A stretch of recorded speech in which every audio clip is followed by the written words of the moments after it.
So you want to get a van, but which van should you get? Today, I'm going to talk about the pros and cons of different van life options. Alright, this is my van here. I've got a Toyota Hiace. It's a long wheelbase model, 2002, parked beside a few bigger options here. So, which is right for you? Well, it's different for everybody, and it kind of depends on what you want to do with it, where you want to go with it, and what's important to you. But for me, I actually prefer the practicality of having something like this, and the main reason for that is the height.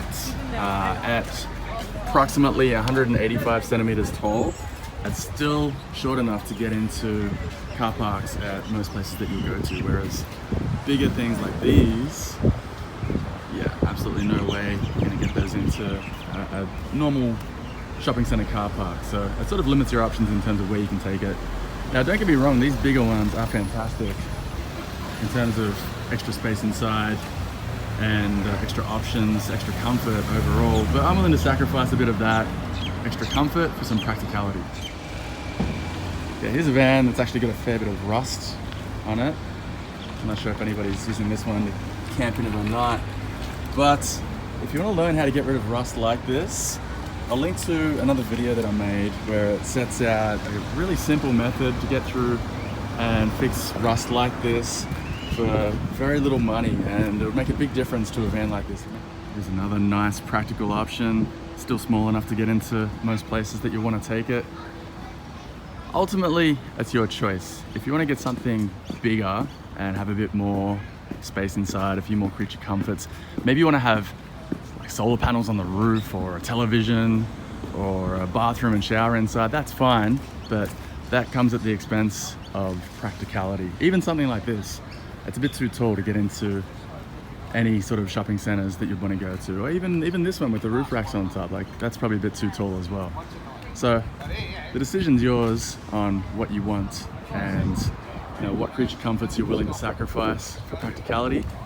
But for me, the main reason I've gone for the smaller Hiace is, as I said, I just don't want the height, because I want to be able to take it into some car parks, shopping centers, and a few other places that I go to regularly. However, that's just my opinion, and I will say in favor of these bigger options, if you're not planning on spending too much time in cities and you're going to be mostly just traveling up and down the coast in smaller towns and not planning on going into shopping center car parks, or if you do plan on going to a shopping center, maybe you know that it's going to be pretty easy to park somewhere nearby, then the bigger options are going to be totally fine and you're not going to be penalized in terms of practicality too much. It's just my preference to go for the smaller, more practical Toyota Hiace. I really like them. But let me know in the comments what you prefer and why. I'd be interested to hear other people's opinions. Like I said, this is just my opinion. And yeah, whatever choice you make, I hope you have a great time living the van life and embracing the freedom that it brings, because it is pretty cool being able to go anywhere, anytime, and I love waking up beside the beach. So if you enjoyed this video, do me a favor, give it a thumbs up, appreciate that a lot. If you want to see more videos like this, if you want to learn how to take care of vans, how to live in vans, and other videos like that, subscribe to the channel so you get notified when I drop something new. If you want to read more about different van options, I will link to an article in the description below here so you can read more about it. If you're interested, have a great day, and I'll see you next time.